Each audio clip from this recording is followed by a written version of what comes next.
Om Namo Bhagavate Vasudevaya. Narayanam Namaskritya Naram Chaiva Narottamam Devim Saraswatim Vyasam Tato Jayamudire Nashtaprayeshu Vatreshu Nityam Bhagavata Sevaya Bhagavati Uttam Shloke Bhaktir Bhavati Naishiki. So continuing with the discussion on Srimad Bhagavad Gita as it is, chapter 5, Karma Yoga, Action in Krishna, Consciousness. I think in my message I said text 4, but I think we have to do text 3. So we'll start with text 3. Gyeya sa nitya sannyasi yona dveshti na kankshati nirdvanvo hi mahabhaho sukham bandhat pramuchyate. One who neither hates nor desires the fruits of his activities is known to be always renounced. So neither hates nor desires. Such a person, free from all dualities, easily overcomes material bondage and is completely liberated. Mighty Arjuna. So Prabhupada says, one who is fully in Krishna consciousness is always a renouncer, because he feels neither hatred nor desire for the results of his actions. Such a renouncer, dedicated to the transcendental loving service of the Lord, is fully qualified in knowledge, because he knows his constitutional position in his relationship with Krishna. So such a renouncer, how can somebody renounce that no hatred for anything bad or not so desirable happening to me, and not desire for the results of action, just attached to the actions? That can only happen when somebody is in loving service, transcendental loving service of the Lord. And he is fully qualified in knowledge, because he knows his constitutional position in his relationship with Krishna. And when one is in this knowledge or relationship with Krishna, and that can only happen through bhakti, then he has full faith in Krishna. The Krishna, whatever Krishna is doing is best for me, and he will always protect me. That's it. He knows fully well that Krishna is the whole and that he is part and parcel of Krishna. Such knowledge is perfect because it is qualitatively and quantitatively correct. The concept of oneness with Krishna is incorrect, because a part cannot be equal to the whole. Knowledge that one is one in quality yet different in quantity is correct transcendental knowledge, leading one to become full in himself, have nothing to aspire to or lament over. There is no duality in his mind, because whatever he does for Krishna. So no duality, no loss, no gain, no happiness, no distress. He is doing everything for Krishna. It's always pleasure. Being thus freed from the platform of dualities, he is liberated even in this material world. But that platform can only happen when one is fully Krishna conscious, when one is fully surrendered. Then what is it that he is going to be afraid of, and what is it he is going to desire? Many times when devotees just start to serve Krishna full time, then people say, oh, you have left everything for Krishna. You have nothing now, nothing material there. But actually, Krishna, as we have seen from Bhagavatam, Bhagavad Gita, Krishna is a controller, proprietor of everything. Nothing is independent of him, nothing material or spiritual. So if one is serving Krishna, won't Krishna provide everything for him? Yeah, testing will be there. Maya also tests us. But won't Krishna take care of that devotee? Krishna is taking care of even the people who don't believe in him, atheists. Krishna is taking care of all the Nirvikarvadis that following the wrong philosophy. So won't Krishna take care of his own devotees who have dedicated their lives in service of Krishna? But that faith has to come.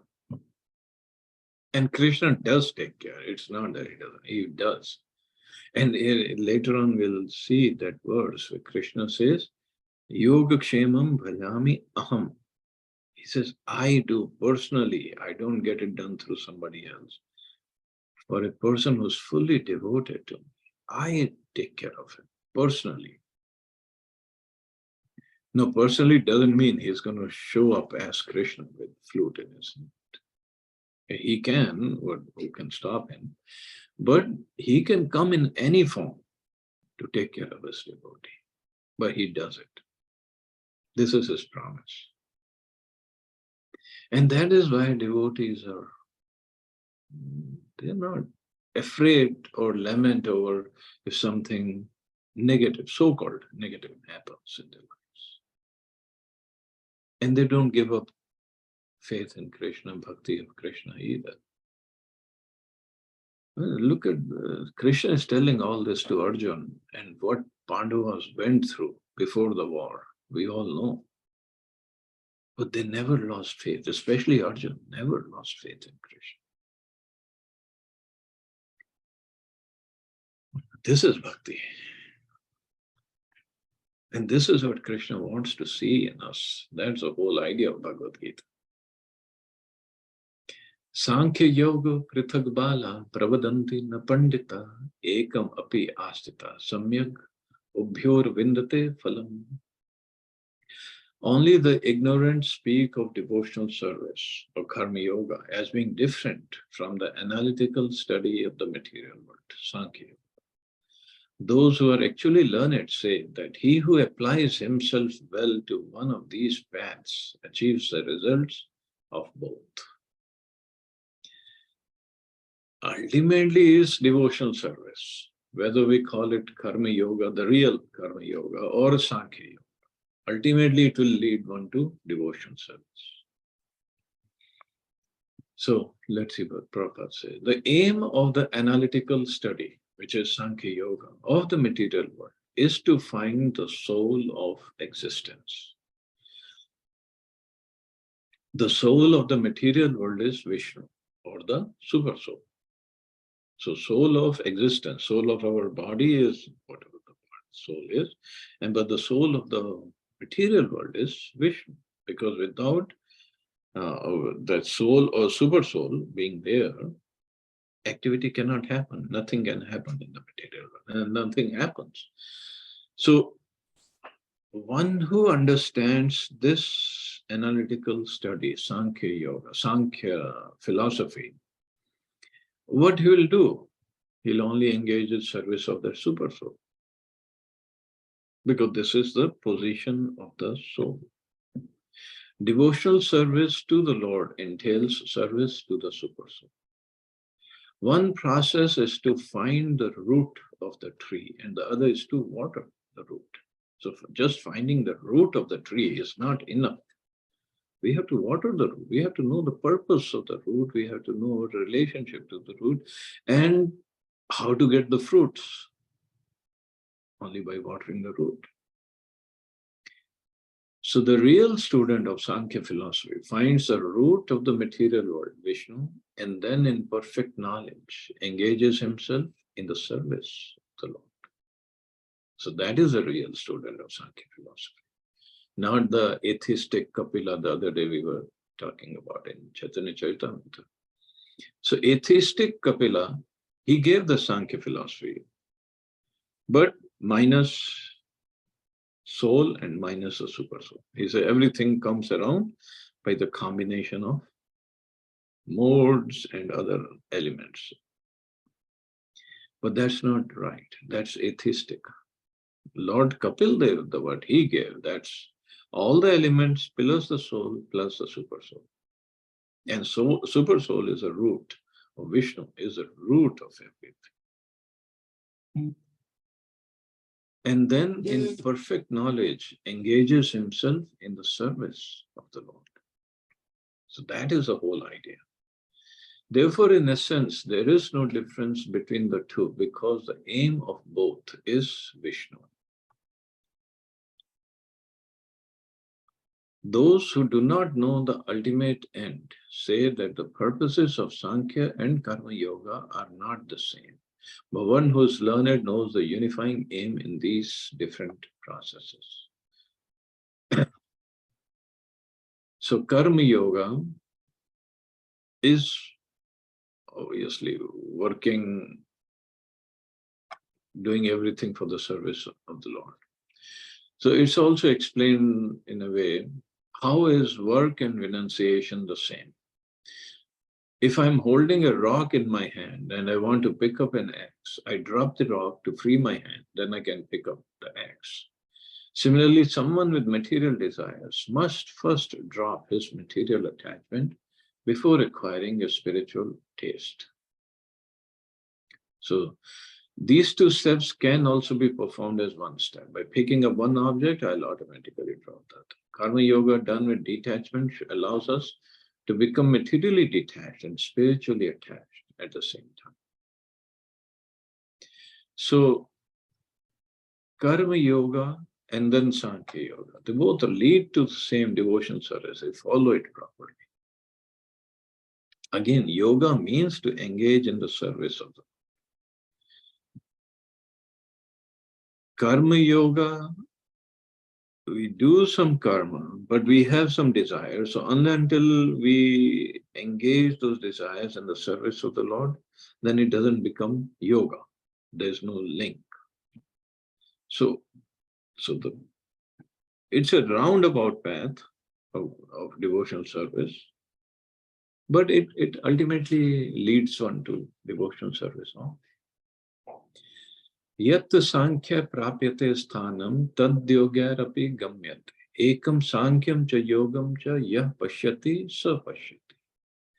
One who knows that the position reached by means of analytical study can also be attained by devotional service, and who therefore sees analytical study and devotional service to be on the same level, sees things as they are.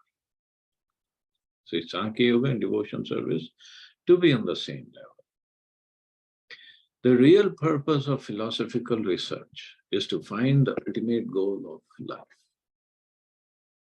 So the real purpose of philosophical research is to find the ultimate goal of life, nothing else. Since the ultimate goal of life is self-realization, there is no difference between the conclusions reached by the two processes. By Sankhya philosophical research, one comes to the conclusion that a living entity is not a part and parcel of the material world, but of the Supreme Spirit whole. So this is the real conclusion of Sankhya philosophy also. Sankhya means numbers, analysis. So if you analyze more and more, ultimate is living entity is not a part and parcel of the material world, but of the Supreme Spirit whole. Consequently, the spirit soul has nothing to do with the material world. His actions must be in some relation with the Supreme. So just because we are in a material world, in the material world, doesn't mean we belong here. Doesn't mean we do our activities to get more and more entangled over here. It's a facility given by the Lord to see how much we are attached to the material world and how much we get detached, and how, in the process, how much we get attached to Him. So that's the whole purpose. But if we forget that and just work on our desires throughout our life, then there will be next body, and new desires and desires and desires. So can't get out of it. But He did not create the material world for us to be here permanently. Otherwise, why would He come and why would He send His devotees? Why would He send His scriptures to give us a path how to get out of here? So He doesn't want us to rot here. But it's our independence. Consequently, the spirit soul has nothing to do with the material world. His actions must be in some relation with the Supreme. When he acts in Krishna consciousness, he is actually in his constitutional position. In the first process, Sankhya, one has to become detached from matter. And in devotional yoga process, one has to attach himself to the work of Krishna consciousness. Actually, both processes are the same. Although superficially, one process appears to involve detachment and other process appears to involve attachment. So that's only superficial. If you go to the detail, detachment from matter can only happen when one is attached to Krishna, attached to work of Krishna consciousness. Otherwise, the detachment from matter will also be superficial, because we need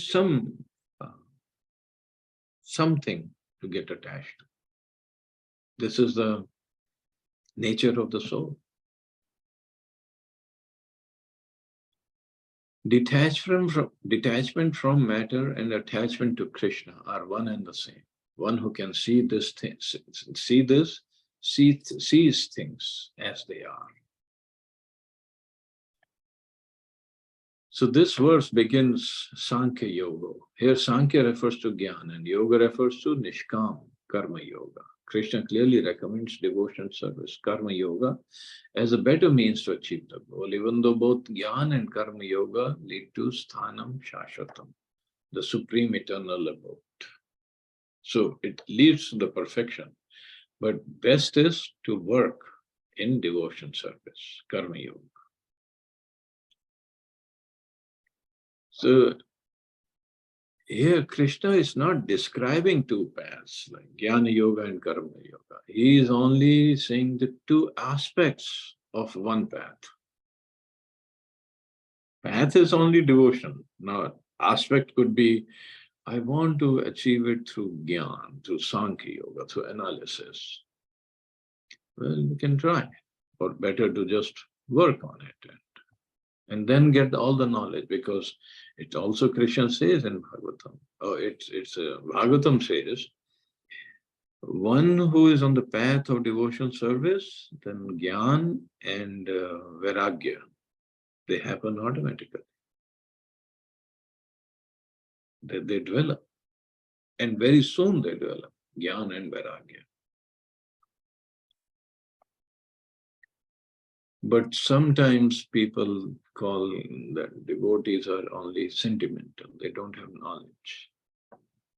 But those who have knowledge or try to have knowledge, the speculative knowledge, they don't necessarily lead one to devotional service. But what's the point in that knowledge? So that is why the devotions, the knowledge one gets through devotional service or while engaged in devotional service, so that knowledge is not dry knowledge like mental speculators. And that knowledge is also not wet knowledge. Wet means it's not diluted. It's perfect, transcendental knowledge. And that's what we need. See, living entities, constitutional form is what? Made of Sat, Chit, and Ananda.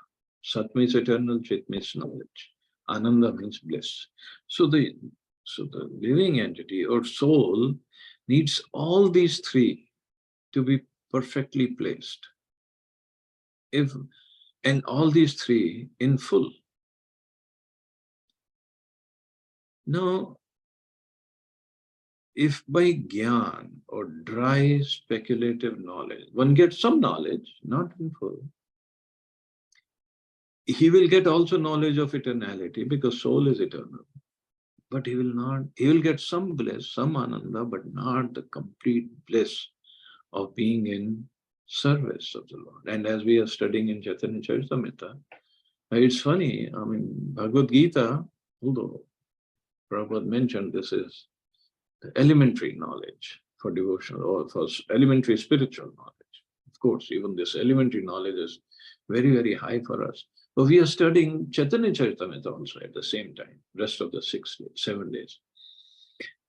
And there we are seeing how everybody wants to serve Krishna in devotional service and the kind of ecstasy they get. Even Lord Brahma, Balaramji, Shivji, Mahavishnu, Sankarshan, Shesha, everybody wants to serve Krishna. And they get ecstasy feelings out of it. Bliss they get. Why wouldn't they just sit down and attain knowledge? They have no use for this.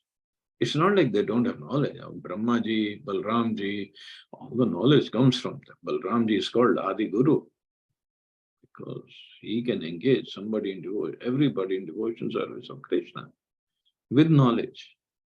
All knowledge comes from them. Ananta Shesha is the one who spoke Srimad Bhagavatam to 4 Kumaras. But their purpose is not the dry knowledge. That's not what makes them happy or fulfilled or content. Engaging in devotion service of Krishna. So just having or studied some scriptures without understanding the meaning of that and then quoting that and without even coming to the conclusion, right conclusion. So what's the use of that knowledge?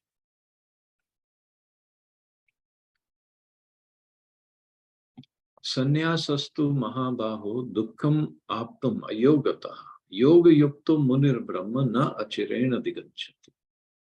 Merely renouncing all activities, yet not engaging in the devotional service of the Lord, cannot make one happy. And this is what Krishna is saying. Dukkham aptam ayogata. But a thoughtful person engaged in devotional service can achieve the supreme without delay. Without delay. Adhigacchati. And chirena. Chirena means without delay. Not chirena. There are 2 classes of sannyasis, so persons in the renounced order of life. The Mayavadi sannyasis are engaged in the study of Sankhya philosophy, whereas the Vaishnava sannyasis are engaged in the study of Bhagavatam philosophy, which affords the proper commentary on the Vedanta Sutras. So Mayavadi sannyasis are also engaged in the study, but Vaishnavas also. But Vaishnavas want to study Bhagavad philosophy. Bhagavad philosophy is engaging in devotional service, and which Prabhupada says proper commentary. But somebody following Mayavad philosophy, they'll say, this is not the proper commentary. As Prabhupada said, the Mayavadi sannyasis also study the Vedanta Sutras, but use their own commentary called Sharirak Bhashya, written by Shankaracharya. And in fact, there was once a debate or kind of challenge given in the King of Jaipur's court. And that was, that must be during Mughal period, not British period. And in the Jaipur court, because King of Jaipur was a staunch devotee, but he was getting confused between Mayavad philosophy and Vaishnava philosophy. So which path to go to? So he called all these Mayavadi scholars, and Vishwanath Chakravarti Thakur was a leading Gaudiya Vaishnava Acharya at that time. But he wasn't feeling well, so he sent his disciple, Baldev Vidyabhushan, to the court of Jaipur, Madras. And Mayavad philosophers, they were saying, see, that time the standard was, if you don't have your philosophy on Vedanta Sutra, your path or whatever thing, whatever philosophy or following you have, it's not bona fide. Your path is not.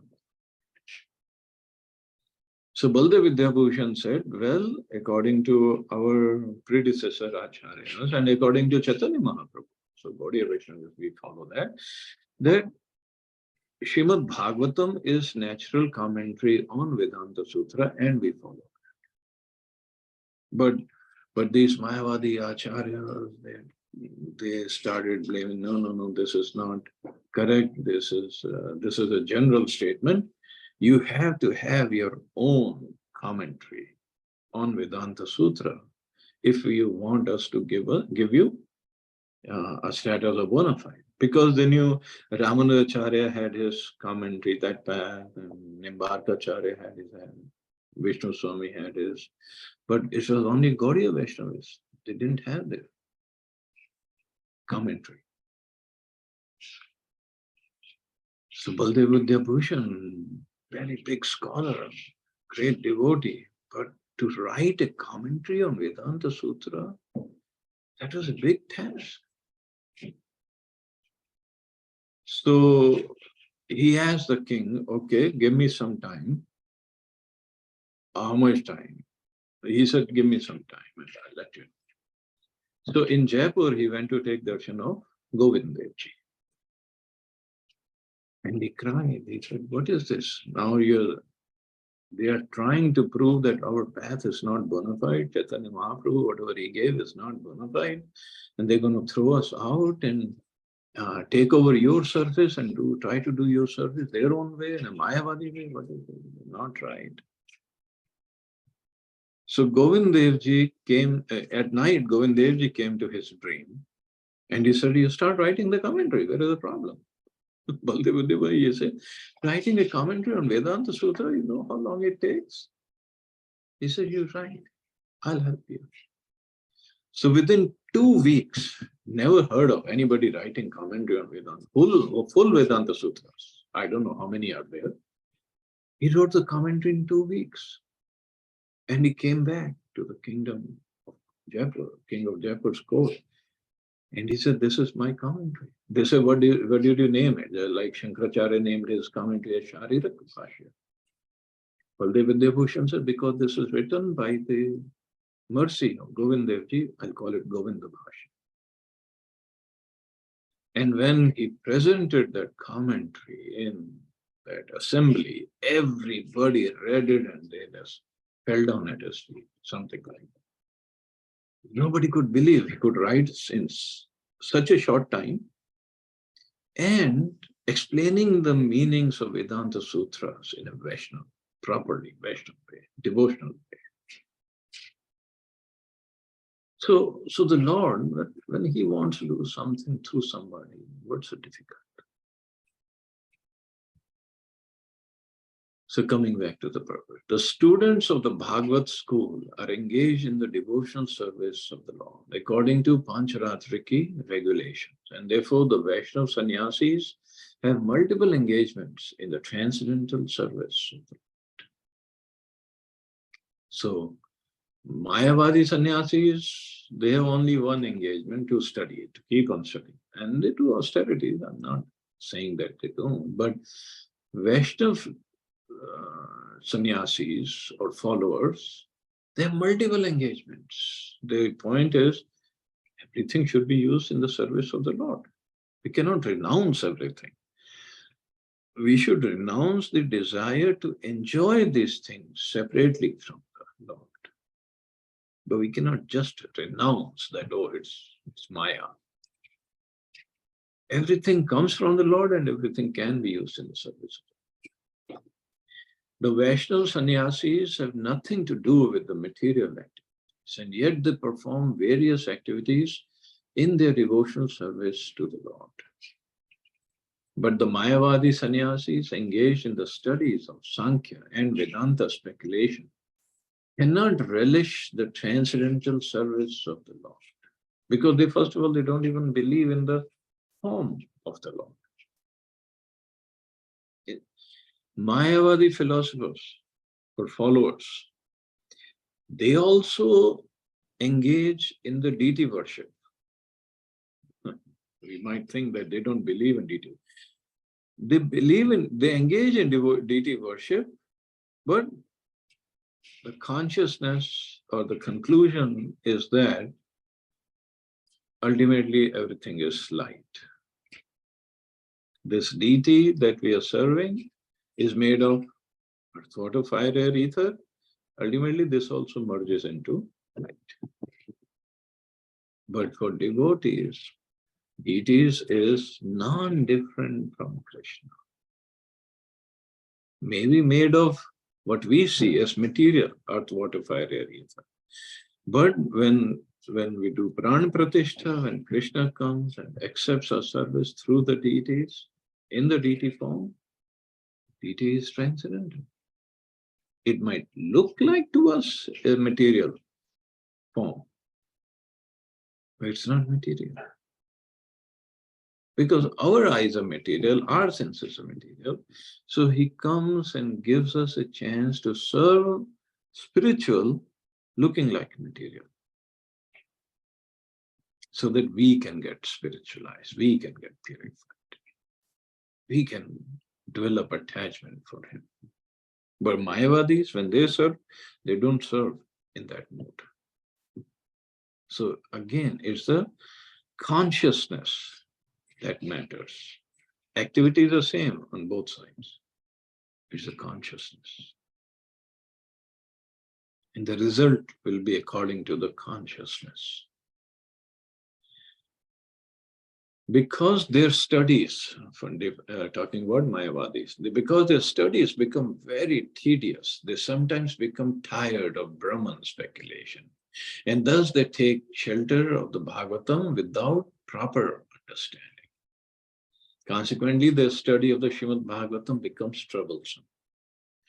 Dry speculations and impersonal interpretations by artificial means are all useless for the Mayavadi sannyasis. The Vaishnava sannyasis who are engaged in devotional service are happy in the discharge of their transcendental duties, and they have the guarantee of ultimate entrance into the kingdom of God. But those who follow Mayavad philosophy, first, as Prabhupada said, they become bored, or the study of Bhagavatam becomes troublesome for them. Because they don't find any taste. And the taste is not there because they are not related to the personal form of personal form of Krishna. And if we look at people around us, if we try to notice, most of them are Mayavadis, even if they don't know. They just follow Nirakar. Arya Samajis, completely no deity worship. Brahm Kumaris, nothing. Radha Swami, or definitely Nirakarvadis. Most of them fall into this category. They're, besides the philosophy, their personal relationships with others, their whole own high morality standards, it might be very good. I'm not doubting that. But if we come to the philosophy, what they follow, that doesn't make sense.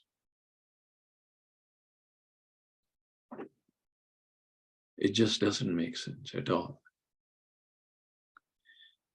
But this is what they follow. And it doesn't give them any happiness, actually. Arya Samajis, my Nanaji was Arya Samaji, Mama is also. And when I was younger, I used to go for Havan with them. And, I didn't understand anything.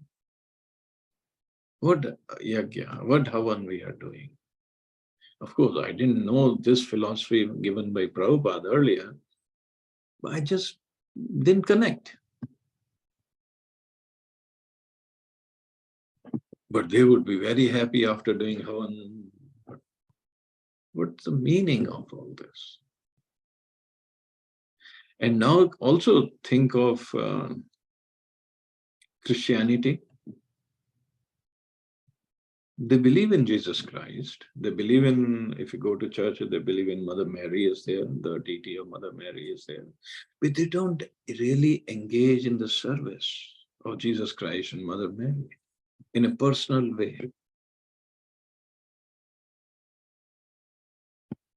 So they don't have a conception of a person God. Similarly, Islam. Similarly, Sikhism. See, that's the majority, right? And Buddhism. Buddhism is what? Void. Everything is void afterwards. So that is 99% of population. This is what they believe in. So how are they going to engage in the service of Krishna?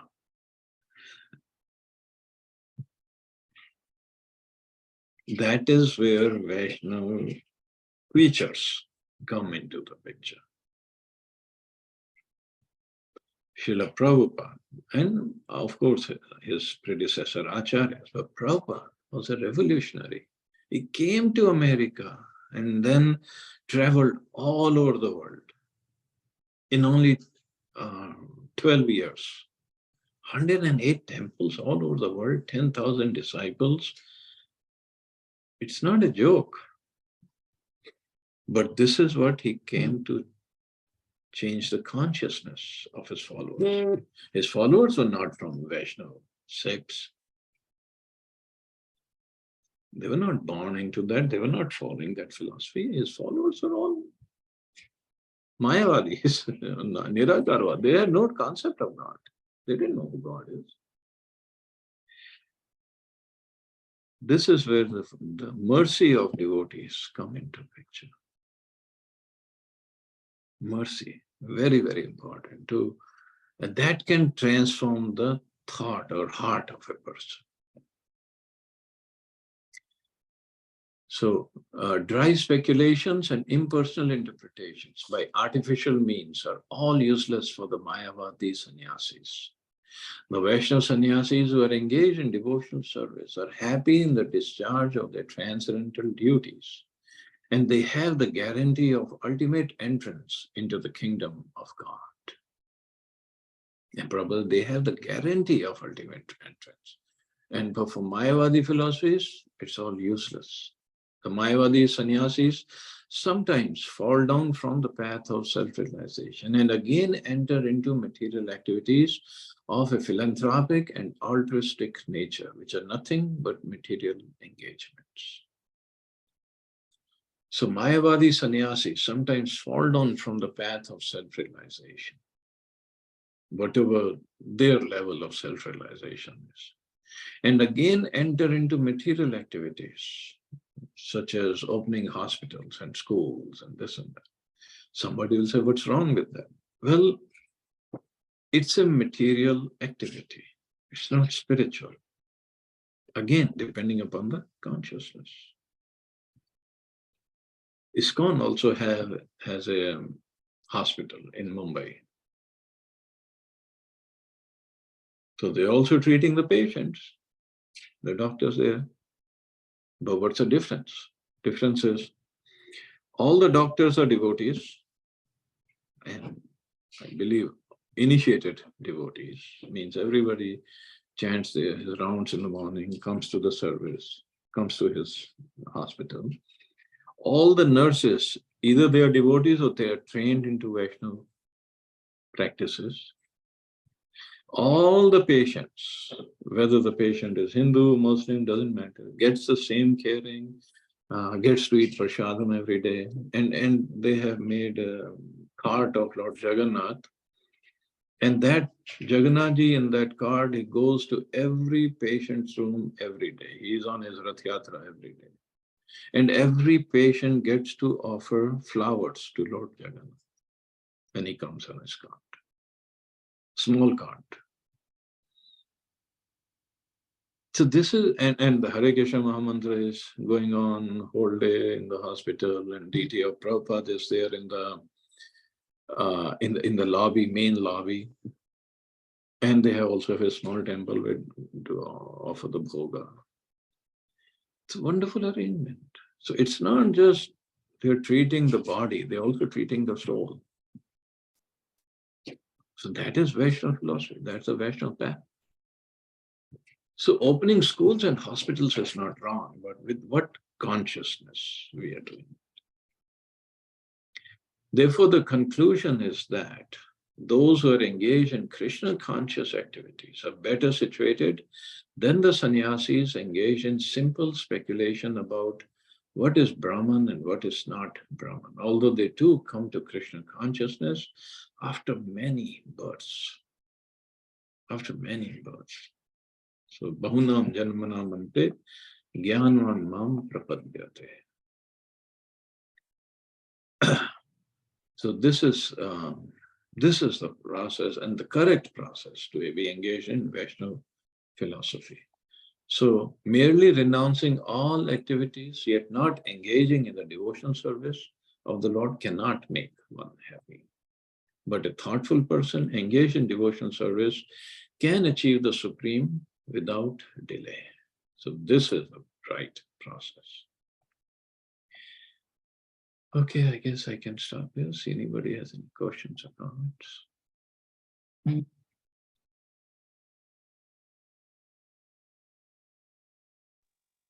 Nice class, Prabhuji. Thank you, Prabhuji.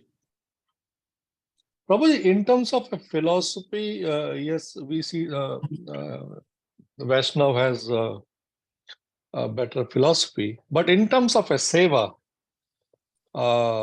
Sikh Dharam has more attitudes towards the seva across the globe. Is that true? They do, yes, lots of physical service, and it's really appreciated. But again, comes to what's the understanding? Of course, if they're doing service, because our Guruji has said, Guru Nanak Dev and other gurus have said that, so we'll do the service, which is good. But is it devotional service? That's the question.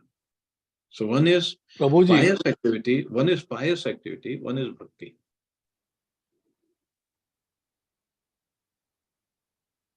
One is pious activity, one is bhakti. So what do we President of India going to temple, Amritsar temple, and doing a seva of that उनका जो चप्पल का है जूता घर, they call as a जूता घर.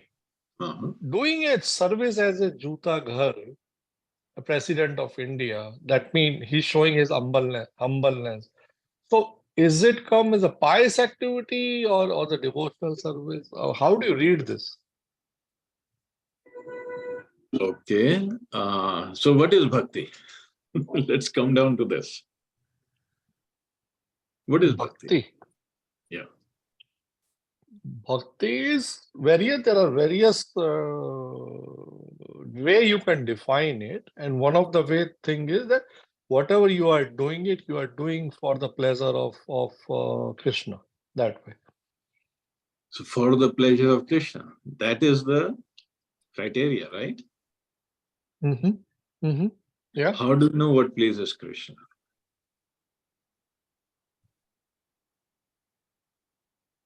How do we know what pleases Krishna?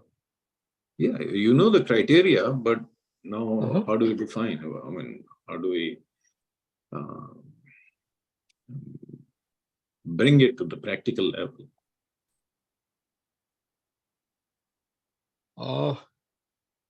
प्रभुजी लोगों की सेवा करना तो भगवान की सेवा में नहीं आता है क्या? Sorry, I'm intervening. Yeah, human seva is also that seva, no? I mean,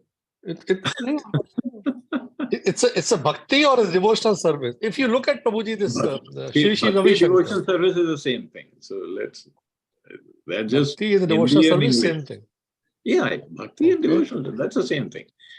But bhakti and punyakaram. Bhakti and punyakaram, okay. That's different. These are different. Correct. I agree. Bhakti and punyakaram are different. That we okay. Is that there's a line in that. But so criteria is to please Krishna, right? Whatever pleases Krishna, that is bhakti. Right? So if somebody is doing a seva, human seva, is not a bhakti, is a punya seva? Well, that's according to Krishna. I'm not saying that. I'm not making it up.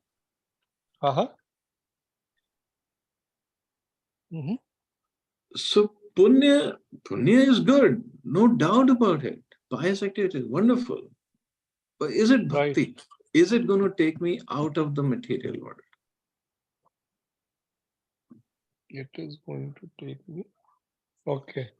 So 6, they're doing wonderful service in Gurdwara. They're shining the shoes and doing physical service also, making prasad or cleaning the plates or cleaning the Gurdwara.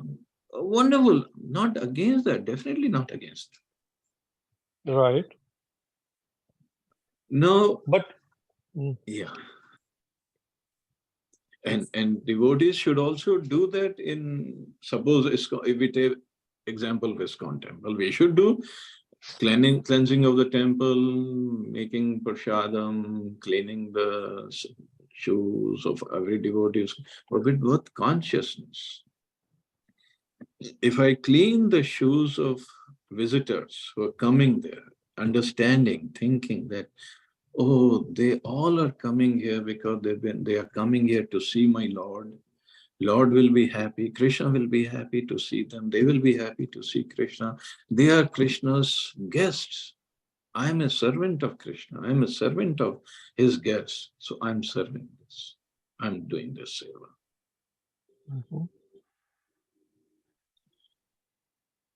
Versus with other, if there is other mentality of doing the same service with a different consciousness. I'm not saying the 6 are not devotees. I'm never saying that. No way. But we're just trying to understand what is punya and what is bhakti. So that is punya, Prabhuji, right? What? Understanding that they are Krishna's devotees, they're Krishna's guests? No, like they're serving people, they are doing things in the temple, right? In the temple? No, like cleaning the shoes, keeping the shoes, like that. Cleaning the temple, doing seva in the temple.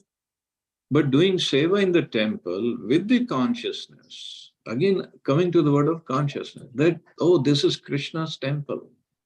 I have to serve him, I have to clean it because it will make him happy to see a clean temple. Well, the same thing applies to Gurdwara also, because they have a thought that whosoever is coming devotee in the Gurdwara, right? In any of the form, Guru Nanak can come. We don't know, right? So that is why they take a shoes, even polish them also and give it to them with respect. They take with their hands like a prasadam, right? And give like that. I mean, they don't hate that these are the shoes. But we don't, I mean, is a punyakaram or it's a bhakti? Well, again, bhakti is when we have an understanding of who are we serving, Krishna. There is a person who's getting pleased.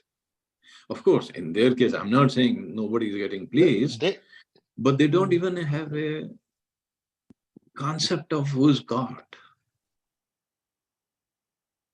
Who's God? Guru Granth Sahib, right? Guru. I mean, Guru Granth Sahib came later, but it's Guru. They serve as a Guru. But they serve Guru Granth Sahib. Main deity, their deity is Guru Granth Sahib. No, but you can also see Guru Nanak Ji's photo and Guru Gobind Ji's photo. They all are Guru. Yeah. 10 Gurus are there, but ultimately it's Guru Granth Sahib. Yeah, Granth Sahib, Prabhuji, right. Main concept है ना उनका, तो Their हाँ, deity ग्रंथ is साहब Guru है। Granth Sahib, na? But Prabhu ji Which what is- I think ये individual पे भी डिपेंड करता है, बिकॉज इस्कॉन टेम्पल के अंदर भी इट्स नॉट श्योर कि जो 100% लोग वहाँ पे काम कर रहे हैं उनकी कॉन्शियस जो है वो यही सोच के कर रहे हैं कि यहाँ इससे कृष्णा प्लीज हो रहे हैं। वो इंडिविजुअल का भी हो सकता है कि अल्टीमेटली तो प्रभु जी यहाँ पे तो हम जो भी करते हैं वो यही सोच करते हैं कि पुण्य और पाप दो ही कैटेगरीज हैं, है ना। तीसरी तो कुछ समझ में आती ही नहीं है। वो तो अब हम जुड़े हैं यहाँ से तो हमें समझ में आ रही है कि जी भक्ति नाम की भी कोई चीज होती है, लेकिन हमारे लिए तो सब कुछ या तो पाप होगा या पुण्य होगा, दो ही चीज है, बीच का तो कोई रास्ता है नहीं, है ना। तो वो जो एक मतलब हर इंडिविजुअल का वो हो सकता है कि वो गुरु नानक वहां पे गुरुद्वारे में भी जो एक इंसान खड़ा है, हो सकता है वो उसकी कॉन्शियस वो सोच रहा है कि उसको अंदाजा है कि चलो ठीक है मैं ये अपने गुरु ग्रंथ साहब के लिए या गुरु नानक जी के लिए कर रहा हूँ, और मैं अगर जाके अगर इस्कॉन में कोई सर्विस करती हूँ तो मेरे को मैं पढ़ रही हूँ, मैं जानती हूँ, तो मेरे को लग रहा है कि हाँ जी मैं everything I am doing it for Krishna. मतलब मेरे को तो लगता है मिक्सचर है हर जगह पे, प्योर तो कुछ भी नहीं लग रहा है ना। Pure because we are not pure yet. Na? हाँ। Now, if you want to know Yeah. pure तो definition of कोशिश हो सकती है वो no, हर जगह। if we want to know the definition of pure bhakti, this is just mixed bhakti, as you said, that is correct. Anya abhilashita shunyam. That's what Rupa Goswami says in Nectar Devotion. Anya abhilashita shunyam, zero. Jnana karmadi anavritam. Anukulena krishna anushilanam bhaktiruttama. First of all, anya bhilashita. It didn't say desires or desireness, but that when we this is some detail when we study Nectar Devotion. Then jnana karmadi anavritam. Jnana or karam khatam. No, nothing to do with that. Then anukulena. Anukulena means in a favorable way. Krishna anushilanam. Activities pleasing to Krishna. That is Uttam Bhakti. Goswamis has given everything in their books. Now, we are studying Chaitanya Charitamrita also. Of course, we'll go into pastimes of Mahaprabhu later, but right now, Krishnadas Kaviraj Goswami is making a foundation. So if then the foundation is making about different Nityananda Prabhu, Advaita Acharya, and they're saying they're such a wonderful devotee, they always want to serve Mahaprabhu, they always wanted to serve Krishna, why didn't they just sit down and do other activities? We'll read the pastimes. Why they were interested in bhakti, bhakti, bhakti? Why it says bhakti only?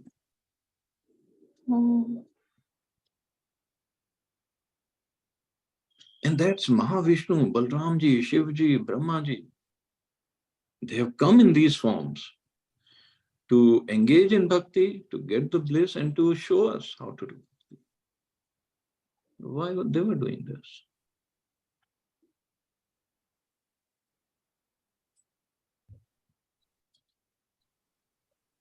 Actually mostly इस price activities प्रभु जी, जो मेरे को जो जहां तक समझ में आता है, मैक्सिमम लोगों का जो इनर थॉट है या फर्स्ट थॉट जो भी है किसी भी काम को करने के लिए, वो यही होता है कि अच्छा चलो जी थोड़ा कुछ पुण्य कमा लेते हैं हम भी, लाइक मन में यही थॉट है कि अच्छे काम कर लो।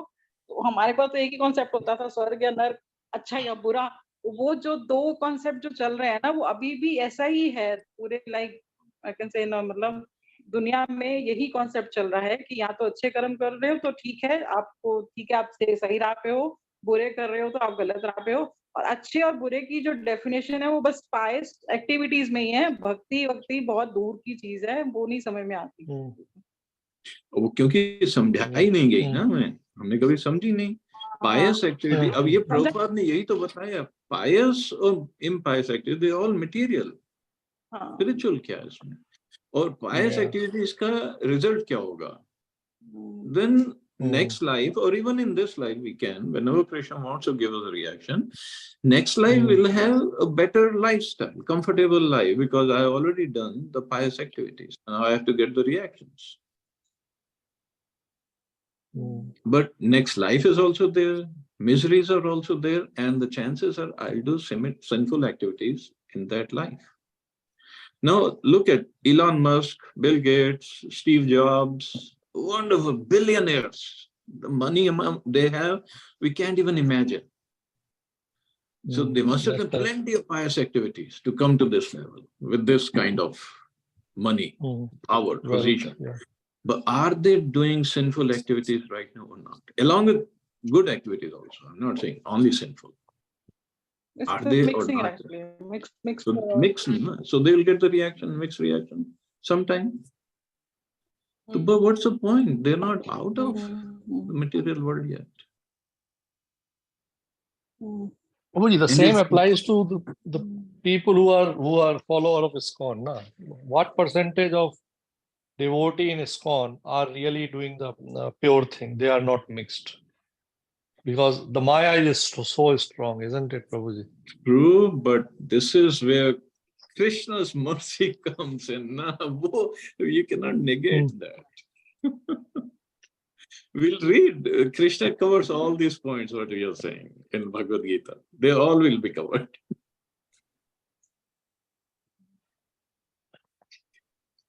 Bhakti, that we studied in Chaitanya, Bhakti has no comparison.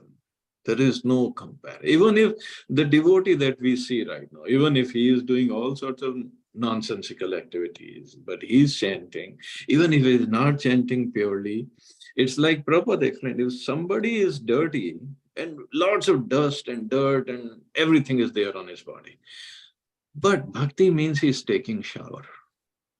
Yeah. Sooner or later, he will get cleansed. Whether, okay, water is not coming in the shower or he is not completely under the water, fine. But he is taking, even if he is getting one drop of water at a time, he is getting cleansed.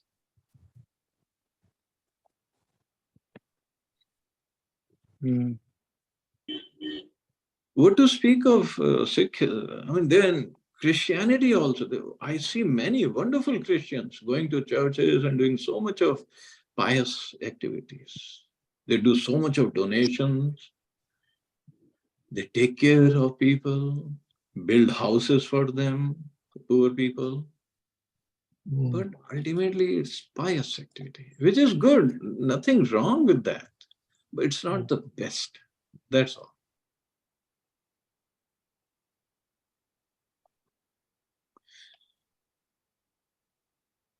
I know it's difficult to understand.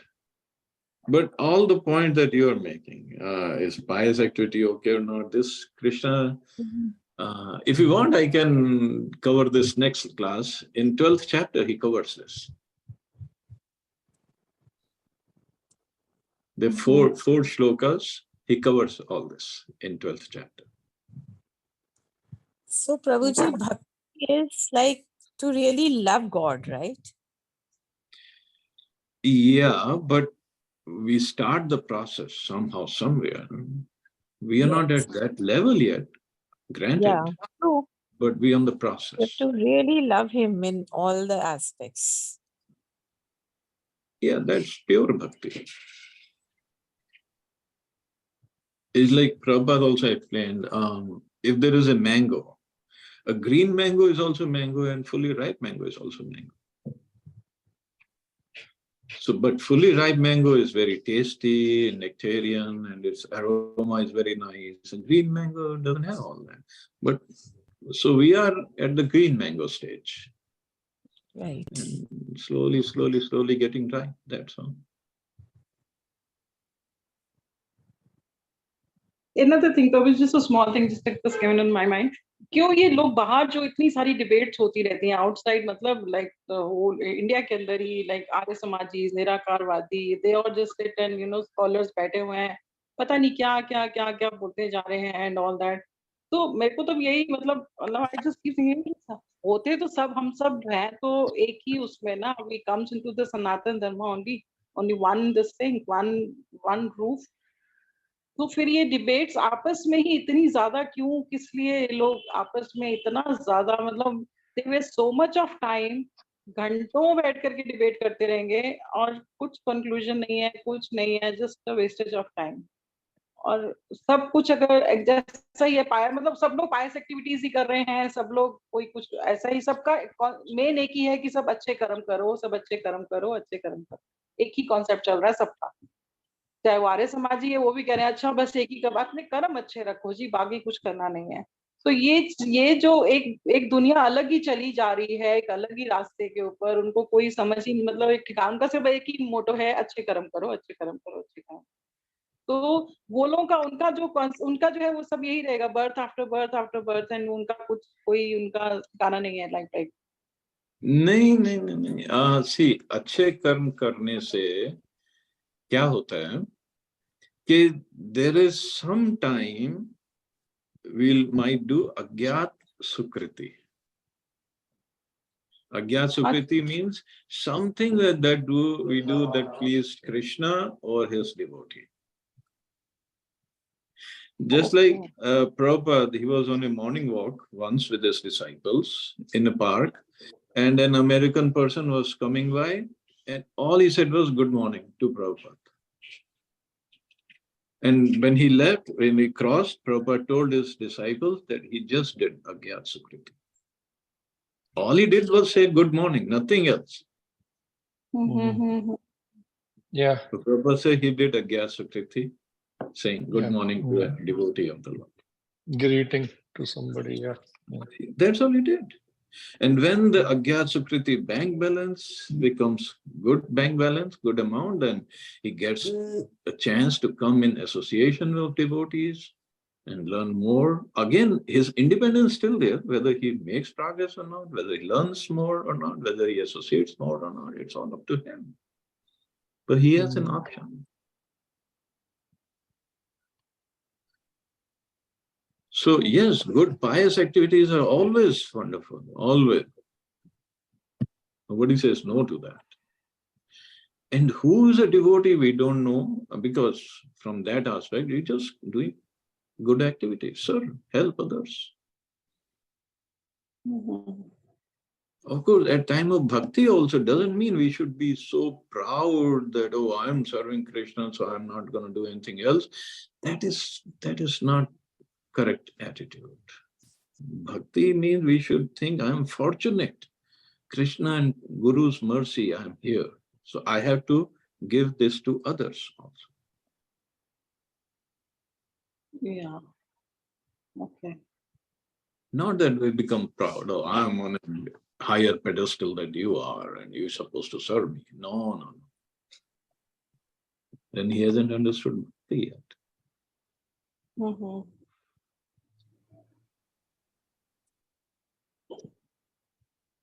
Okay. Anyway, we're all learning, we all are struggling. Yeah, sure. No problem, we just keep going, that's all.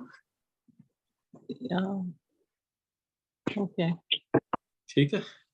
Thank you, Prabhuji. Thank you so much. Thanks Okay, a lot. thank you. Hare Krishna. Jai Srila Prabhupada.